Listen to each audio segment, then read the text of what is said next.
किसी ने बड़े कमाल की बात कही है कि अवसर और सूर्योदय में एक ही समानता है, देर करने वाले हमेशा इन्हें खो देते हैं। हाय गाइस, मैं हूं आरजे कार्तिक। एक छोटी सी कहानी। ये कहानी है मनीष नाम के लड़के की, जो मिडिल क्लास फैमिली में पैदा हुआ, जो 12th क्लास तक टॉप करता जा रहा था। कमाल का बच्चा, पढ़ने लिखने में सबसे आगे।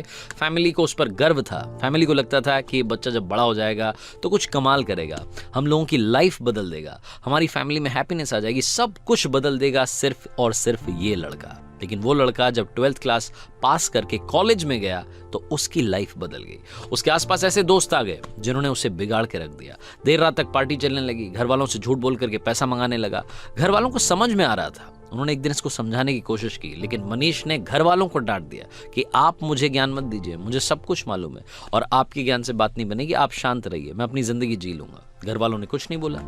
1 साल के बाद में जब रिजल्ट आया तो मनीष एक सब्जेक्ट में फेल हो गया, और जहां ये फेल होने वाली बात आई वहीं ये बात इसके ईगो को हर्ट कर गई कि जो लड़का 12th तक टॉप करता आ रहा था वो कॉलेज में जाते ही फेल कैसे हो सकता है।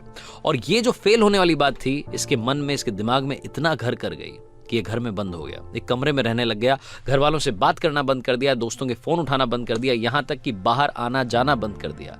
मनीष धीरे धीरे डिप्रेशन का शिकार हो रहा था। ऐसा लग रहा था कि उसकी लाइफ में यहीं पर ही ब्रेक लग जाएगा, सब कुछ खत्म हो जाएगा।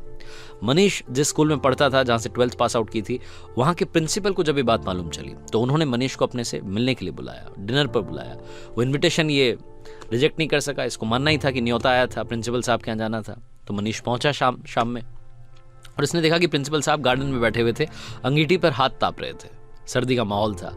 ये भी जाकर के बैठ गया। उन्होंने पूछा कि क्या हालचाल है बेटा, क्या चल रहा है, तो कुछ नहीं बोला। 10-15 मिनट तक दोनों के बीच में बातचीत नहीं हुई।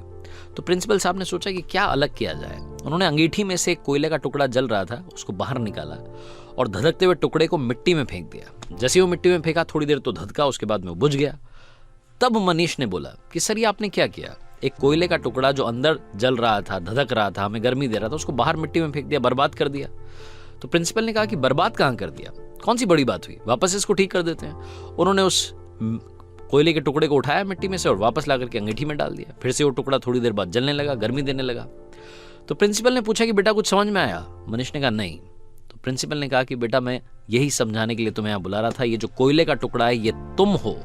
तुम जब अंगीठी से बाहर आए, गलत संगति में गए, मिट्टी में गए तो बुझ गए, लेकिन वापस आकर के जल सकते हो। शर्त यह है कि अब अंगीठी में वापस आना होगा, अपनी लाइफस्टाइल बदलनी होगी, अपने दोस्त बदलने होंगे। बस इतनी सी बात तुम्हें समझाने के लिए यहां बुलाना चाहता था। मनीष को सारी बात समझ में आ गई, उसकी लाइफ बदल गई।